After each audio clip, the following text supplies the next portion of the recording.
Hello mga kasubs and welcome to the Source Skills TV. Si Mark po. Mark po ito. So ngayon, ito mag-follow up lang tayo sa mga mga yung gun videos natin kasi yung sa kung napansin nyo kapag mga gun videos in-upload ko, malimit mga gun show lang and bihira akong yung mag-discuss or yung mag-react sa mga actual na mga gun related content din na unless na yung mga binibenta, 'di ba? So although meron akong mga content din na about paano mag-apply ng LTOP, yung firearm registration, pero madalang, 'di ba? So ngayon I'll try na mag-share ng yung experience ko, yung knowledge ko about firearm in Filipino language para naman sa mga ibang kasama natin na minsan kasi yung pag yung mga banyaga, 'di ba, yung mga English, minsan mabilis magsalita, minsan may slang, may mga terms sila na hindi natin naintindihan din, tsaka yung mga expression. Kaya yun, ito iyan natin, gawin nating mas friendly kumbaga. So ito ang nag-search ako yung mga gun fails. Ayan. So mga yung mga malfunction, mga ah, for the year 2024. So itong taon na to, ano yung mga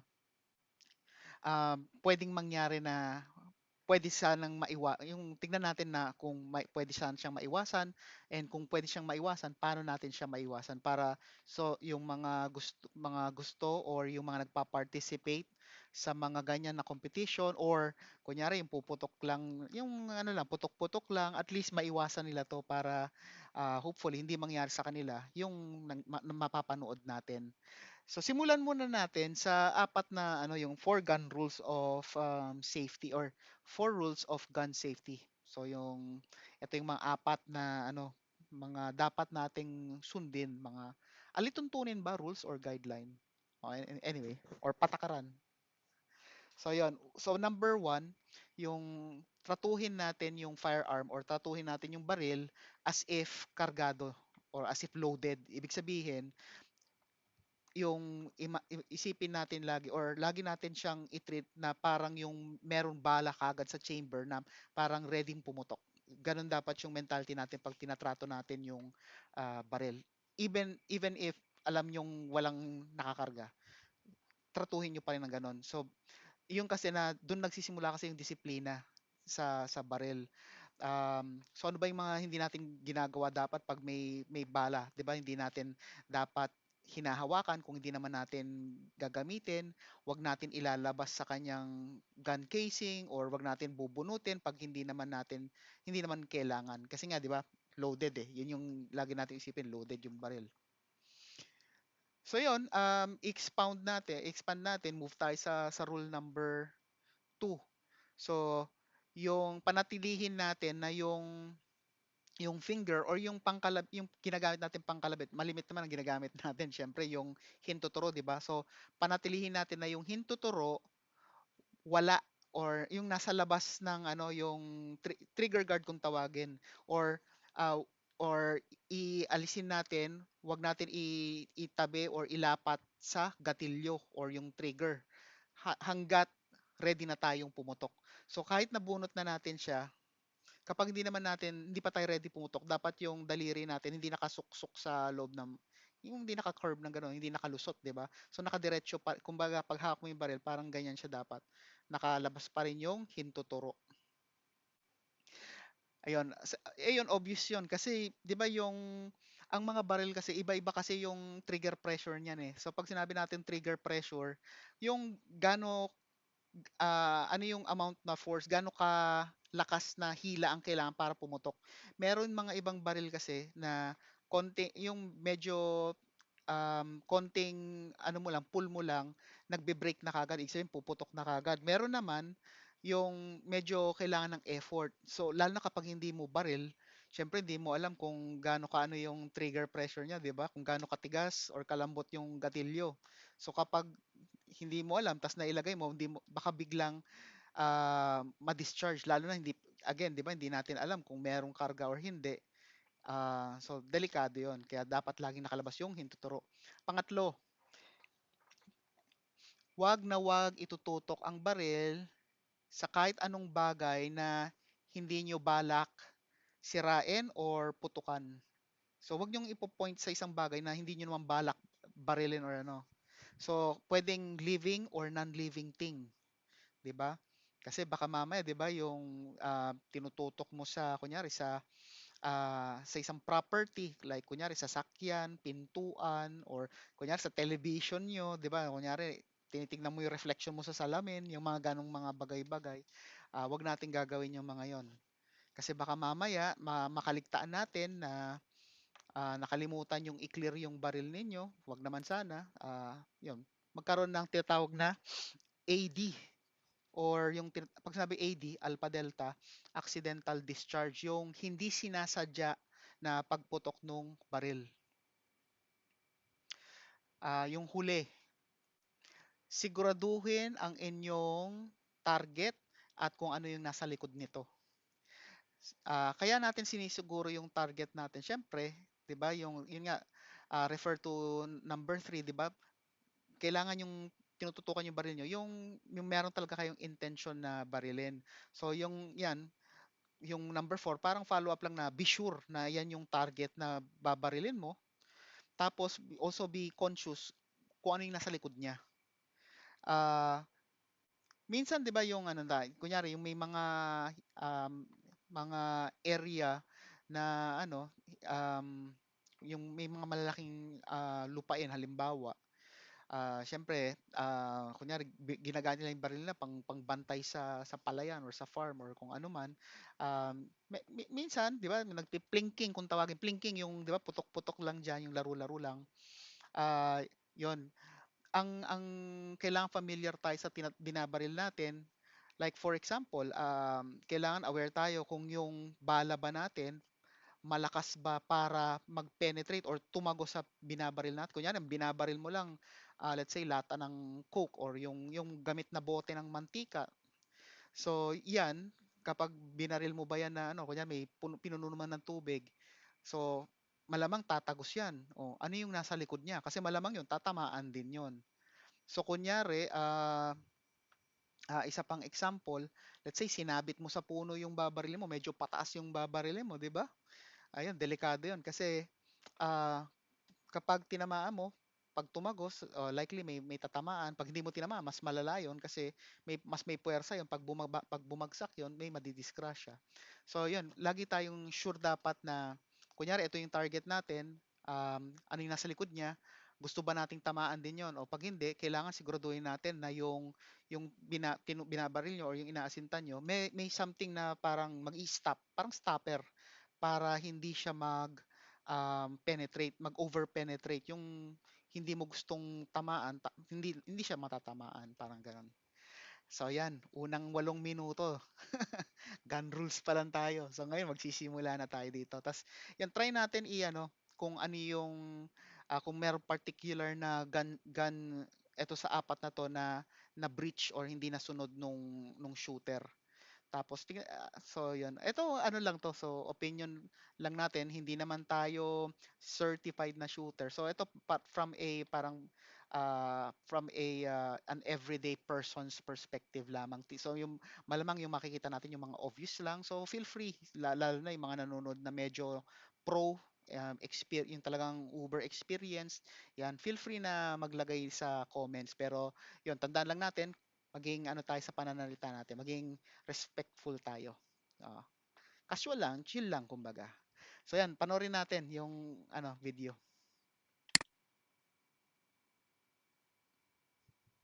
Ay, parang ano to Teka lang. Parang ano lang to, intro video siguro. Ang bibilis eh.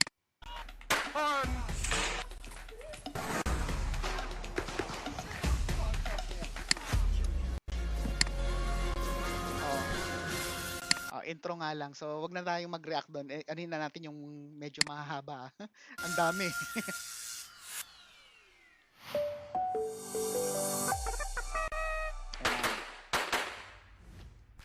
If you're finished, unload and show clear. Unload. Okay, stop. Stop. Just unload. Okay. So balik tayo ng konti doon. So yun, 'di ba may putok-putok siya, merong siyang tin-target. Ito yan ba, ito yata yung mga target niya eh, medyo malapit. Basta sa ilan siya pumuputok, 'di ba? So ngayon, kapag natapos mo na yung course, kaya may makikita naman yun eh nung nag-ooras sa eh. So para sasabihin niyan parang if you are done or kung tapos na, um, parang ano, parang sasabihin niyan parang show and make clear, parang ganon. So basically ang sinasabi niya sa shooter, kung tapos ka na, i-unload mo na yung pistol mo, pakita mo sa akin, tapos hammer down. Tapos kapag yun, after nun, ipapasukbit na sa'yo. Yan, tapos holster your weapon. Ngayon, ang ginawa niya kasi, 'di ba? So after niyang pumutok, 'di ba, binuksan niya yung ano, hinila niya yung yung ano, yung slide. So nag-eject yung nag-eject yung bala. So na-clear niya yung chamber, 'di ba? Tapos binitawan niya, tapos pumutok pa rin.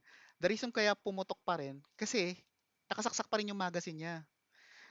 Kapag yung magazine mo nakasaksak tapos may bala pa doon, the second na ibalik mo yung slide nung barrel, yung slide nagtutulak siya ng ng ano ng bala paakyat ulit ng chamber. So basically loaded siya.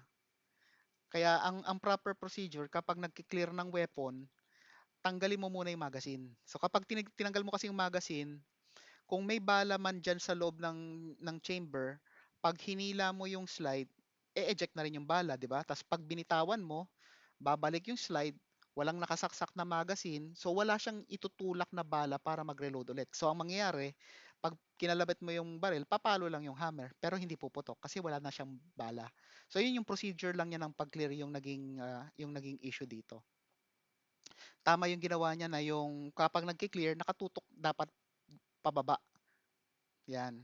Pero yun nga lang, na-miss niya yung unang step which is tanggalin yung magazine. Tingnan natin yung next video.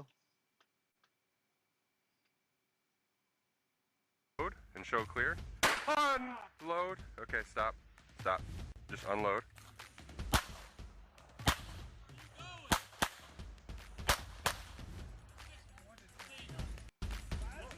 Watch him, muzzle! Ayun. So, since, nung after niya pumutok, di ba sumisigaw, muzzle, muzzle, muzzle. Basically, ang rule kasi sa barrel, di ba, yung after mo pumutok, di ba, yung sinabi ko nga, i-clear mo yung weapon mo, holster mo. Holster mo muna, wag kang haharap. So, ito, parang ano, brinake niya yung tinatawag na 180-degree rule. So, yung 180 degrees, kunyari, nakaharap ako sa target ko, kunyari, kayo yung target. So, etong side ko, etong extension ko, ito yung parang 180. So, dapat hindi ko mabibrake. So, yung baril ko, dapat dito lang, nakaharap lang sa nakatutok. So, kapag gumanon akong pagilid, oh, pag lumagpas dito sa side ko, kumbaga visual nyo lang yung parang invisible na line, breaking the 180-degree rule yun, ano yun, DQ yun. Or, tama ba, DQ yung tawag? Madi-DQ ka. Or ano, procedure, hindi procedural yun. Basta nakalimutan ko yung term. Pero yun, matatanggal ka sa ano na, hindi ka na kasali sa laro. So yun yung ano niya, after niyang pumutok kasi humarap siya kagad. Kaya yung mga tao nagsigawan na muzzle, muzzle. Kasi 'di ba sabi nga 'di ba always ayun sorry, never point your gun at anything you do not intend to shoot. So ngayon since tignan natin kung ulit ba, ayun no. Hawak pa yata niya yung baril niya, hindi niya sinukbit pa eh. Ito yung ano yan yung baril niya oh. Sukbit ano pa rin niya, hawak pa rin niya. So dapat bago ka humarap sa tao, na-clear mo na yung baril mo, tapos naisukbit mo na. Tuloy natin. Watch him, muzzle! Ayun. Yan yung tinatag na AD, yung panghuli. Kasi nakita niyo nagbago na yung stance niya, di ba? Yung parang kala mo tapos na, tapos biglang kinalabit niya, pumutok pa rin. Teka lang ang bibilis ng video, ang hirap sabayan. Ayan, binabana niya, yun, tapos pumutok pa rin. Yan, AD yun. Accidental discharge. Buti na lang, nakatutok pa siya, naka-downrange pa rin yung ano niya. Pero kapag ganun niya, kapag tinanggal mo na yung wala na siya sa stance ng firing, 'di ba? So dapat 'yon i-clear mo. So it's a good thing nakatutok pa rin, tsaka firm yung grip niya sa baril niya. Kasi kung hindi, posibleng nag-recoil yan, baka ito humampas sa mukha niya or yung mag-tumbling tong shotgun ng paikot, 'di ba? Could have been worse. Tapos kunyari tumama sa sahig tapos biglang pumutok. So yun. Daming pwedeng mangyari, 'di ba? So at least walang naging disgrasya. Ayan, malfunction.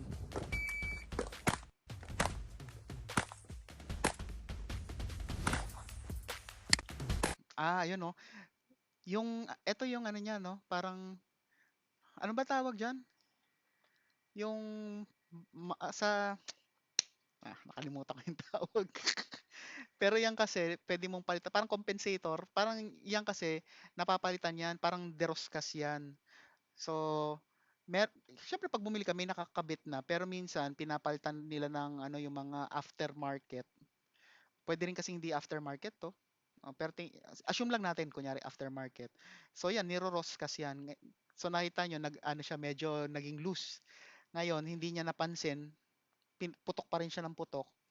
So, syempre, kunyari, yung tubo mo, diretso yan, di ba? Yung barrel, di ba? Tapos yung compensator mo ito.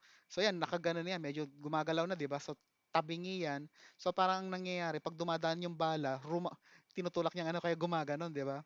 So yun, medyo delikado yun kasi pwedeng masira yung ano, siguro minimum na ano yan, ma-damage yung barrel, pero it could be worse na pwedeng sumabog yung mismong pyesa or ano. Tingnan natin kung ano mangyayari.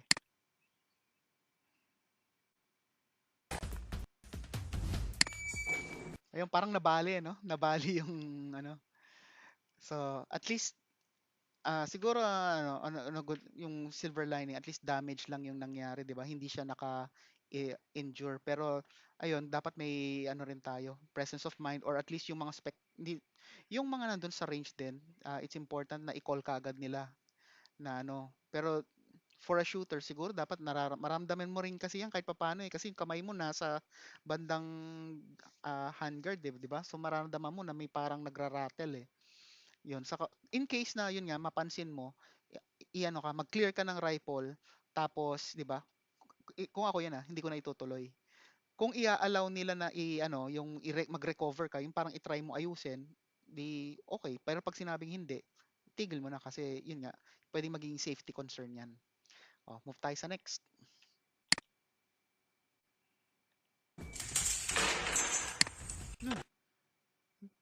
Pagsaksak niya, nahulog lahat ng bala. Paano nangyari yun? So, sa ilalim ba lumusot?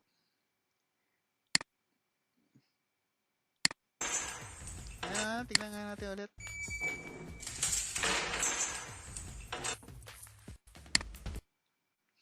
Parang sa ibabaw, no? Yung, ako may similar experience dyan. Yung magazine kasi ng 45, single stock, di ba? Parang ganito. So, ito yung parang ito yung likuran. So, ito, over time, nagkakaroon siya ng parang, dito, nagkakaroon ng crack. Nagkakaroon siya ng crack yung kakagamit.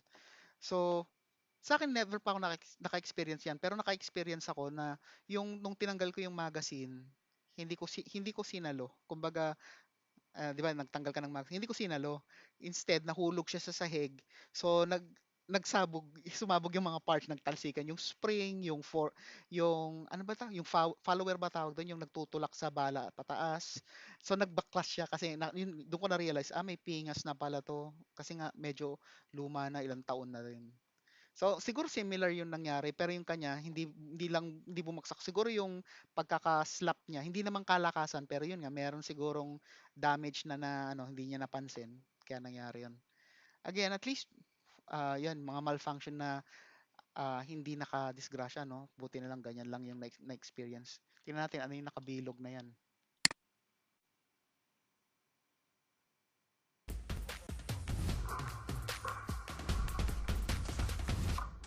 Hala, kala mo umiihi ng bakal.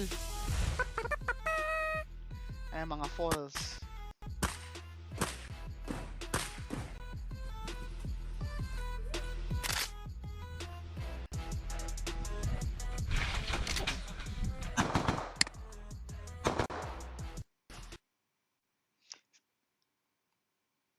Yun.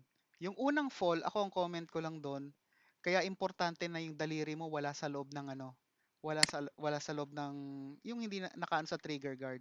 Kasi kapag yun nasa loob, either maiputok mo, mag-AD ka, maiputok mo, or ma-injure ka. Kasi nakita mo naidagan niya ng ganun, naibaba niya ng ganun, no? Kung nasa loob yung daliri mo, posibleng na-injure pa yung kamay or daliri niya. Yung isa naman, kahit papaano na ano siya, no? Hindi naman yung pumakda, ay, at saka may knee-pad siya. So, yun kaya importante yung ano, may protection. Tapos yung gear mo iakma mo sa scenario, sa environment. So ito, alam natin basa 'yan. Snow to, no? So medyo basa yung lupa. So kailangan yung sapatos mo yung medyo may kapit. Ayun. Hindi siya yung pwedeng yung mga pang-spooting lang na sapatos.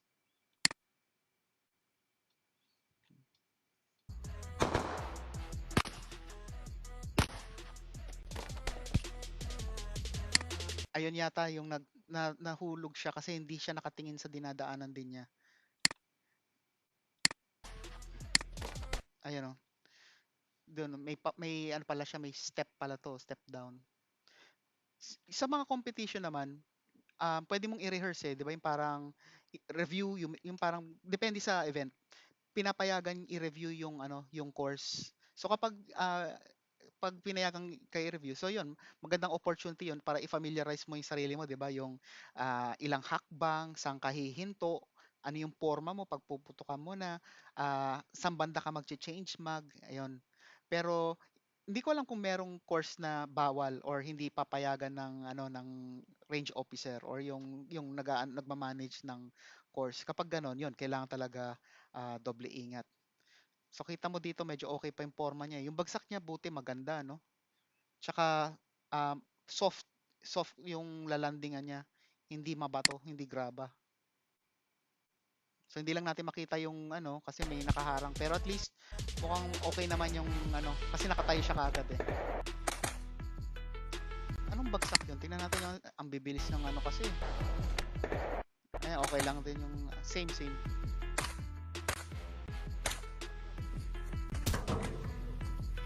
Eto. So parang sumabit siya sa ano no, sa parang guhit, ayun oh. So yun. Ayun.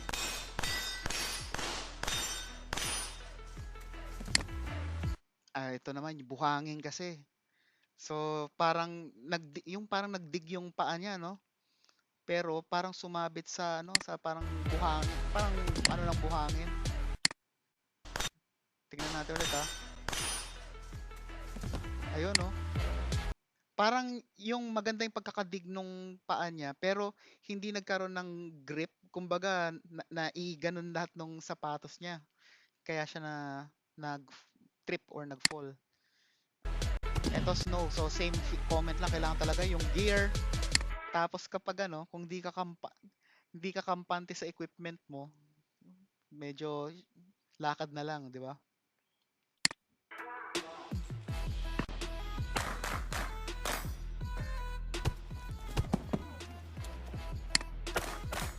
Yun.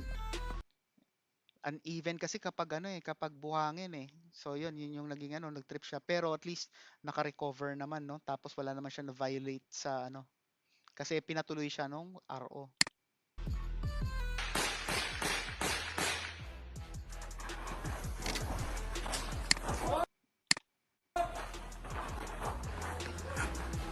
Ayan. Kasi yung baril ayan no, nakatutok sa atin. Kaya pinatigil. Ayan. Kailangan talaga may presence of mind, no? So kapag ano, ibababa mo, yung barrel pa rin nakatutok sa labas, kailangan yung daliri mo, kapag di ka pumuputok, kunya, pag pak, pumutok ka, o tatakbo ka na, tanggalin mo yung daliri mo sa trigger, tapos nakatutok ka, no? So let's say, andun yung medyo split second kasi, no, na pag ma-fall ka, yun, ilapag mo, pero ensure mo nakatutok pa rin paharap, pa down range dapat yung barrel mo. Tuloy natin. Yun, medyo mabilis si Sir. Ang bilis ni Sir. Yun lang masasabi ko. Siguro kapag ano kasi, yung kapag paulit-ulit mo ng ginagawa, let's say kung nag-practice ka mismo diyan sa venue yan, na practice ka ng paulit-ulit, siguro yung confidence level mo tataas, 'di ba? Pero ako, kapag first time mo palang yan, kunyari diyan sa range na yan, first time mo yung course, yung ano, kailangan talaga maging ano pa rin, yung ah, careful pa rin. Yan. Eh, tuloy natin.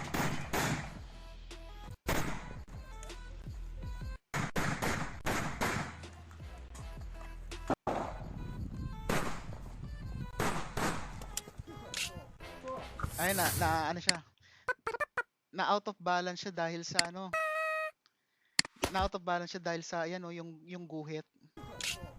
Natapakan niya, tas nawala. Teka lang, sorry. Ang gulo ko. Nawala siya sa balance. Matatapakan niya tong ito, yung guhit niya. Pero okay yung pace niya doon, hindi naman sobrang bilis eh. Ayun, oh. Yan, natapakan niya. Parang ganun. Dahil ba natapakan niya? Pero parang na-outbalance siya paatras eh.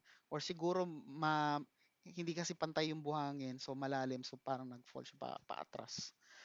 So yun. Ako naman ang comment ko to, 'di ba, yun. Yung footwear, yung gear, like yung knee pad, tapos para ma-boost yung confidence, yung kung pwede mag-rehearse sa mismong ano event or sa mismong venue ng event, mag-practice ka days ahead para magkaroon ng familiarization sa area.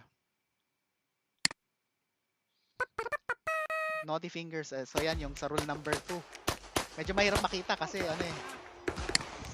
So mahirap makita pero maririnig mo kasi may mga AD. Ito natigil siya kasi nag-AD eh. Yung tumatakbo siya, pumutok. Pakinggan tingnan natin ulit ah. So ito rule number 2 ang naano nila.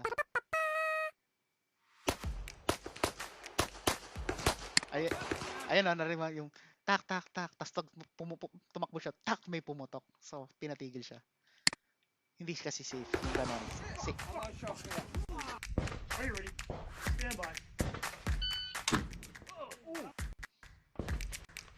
Ayun, kasi simula pa lang pumutok agad.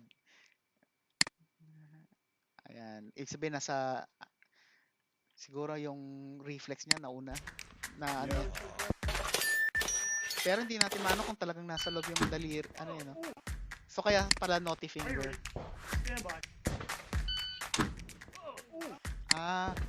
So as you can see, dito pa lang siya nakatutok, pero pumutok na kagad. Yung nasa motion siya na papunta dito sa right. So yun, unsafe na discharge ng firearm. Yeah. Ayun. May pumutok. Bago pa siya pumunta dito, yung naglalakad pa lang siya, may pumutok.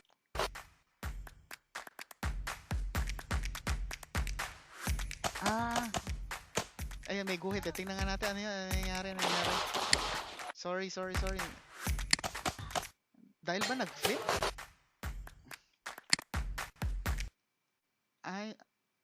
So parang violation rin pala yun, oh. Lagpas sa ano kasi, ito kasi yan yung supposedly yung pipigil sa bala, 'di ba? So sobra-sobra yung na-break niya, oh. Kaya unsafe din. Ayun. So hindi siya naughty finger. Ano siya, yung wrist niya kasi hindi niya na-control yung firearm. Ayun, hindi ko nakita, may takip eh. Bakit siya na-DQ? Ayun. May pumutok din. Teka lang, i-ano natin ulit ah. Sorry, pabalik-balik tayo.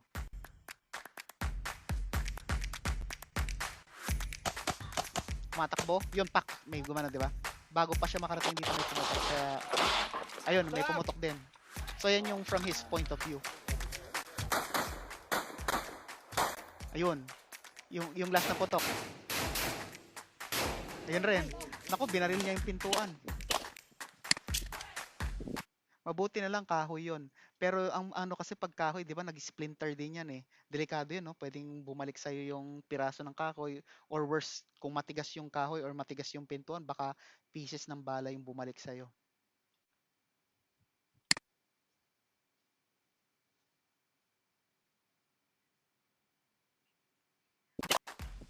Whoa!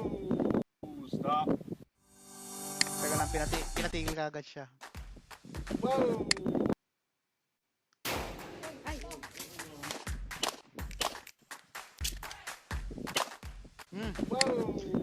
Ayun. So ito yung ano diyan, sa course kasi may mga ano yan, parang procedure kung ano yung dapat mong gawin.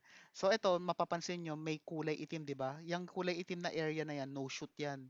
Ibig sabihin, yung mga brown, ang pwede mo lang barilin yung brown. So ito kunyari, partial yung brown niya. Ibig sabihin, yung area lang na brown ang pwede mong tamaan. Pag tinamaan mo to, point deduction yata or dadagdagan yung oras mo. Tapos meron din siyang rule yata na mag-change siya from strong to weak hand. Kasi kung napansin nyo, kanan kanina yung pumuputok, nilipat niya sa kaliwa, weak hand.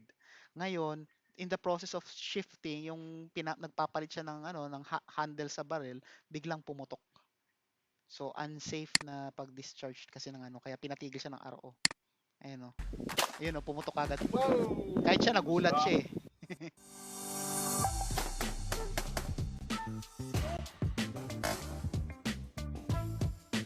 Uy. Hmm? Naku, no? Buti na lang yung daliri niya nasa loob. Eh, paano nasa loob yan, oh?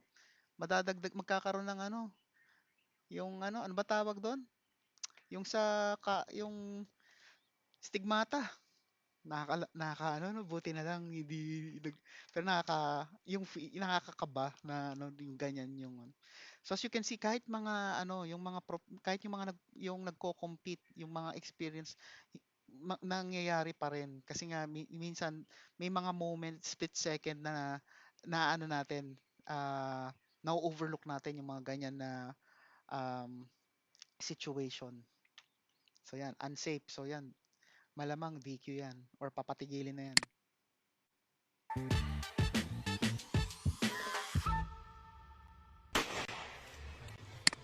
Ato tapos na yung video pero to ano rin to parang course to eh. So ito pumuputok siya tapos mamaya magre-reload siya, luluhod siya. Ito naman yung puputok. So ito hindi to competition siguro ano ewan ko anong course to. Ayan oh. Tapos siya naman.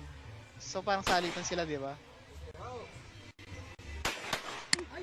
Mm, nakita nyo? Di ba? Nakakalambot. So, pinatigil sila. So nung pinatigil sila, tumayo na to. Kala niya done na. Ito, ewan ko kung di niya narinig or parang pumutok pa rin siya. Isa pa. Ayan o, ho! So yun, so pinatigil sila pero yung isa hindi pa rin tumigil.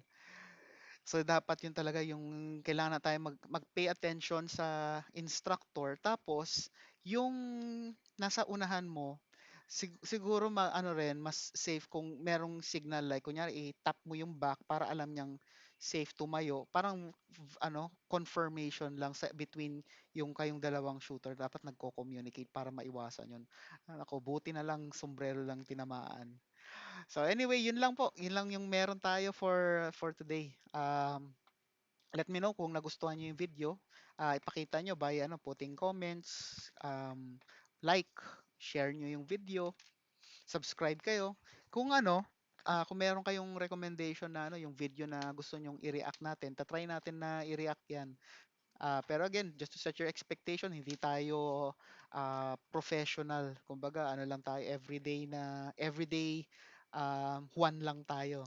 So, yung ano lang yung opinion natin about that particular na ano. Basta tungkol sa pew-pew. Okay? So, yun lang. Maraming salamat mga kasubs and enjoy tayo and keep in touch and I'll see you on the next video.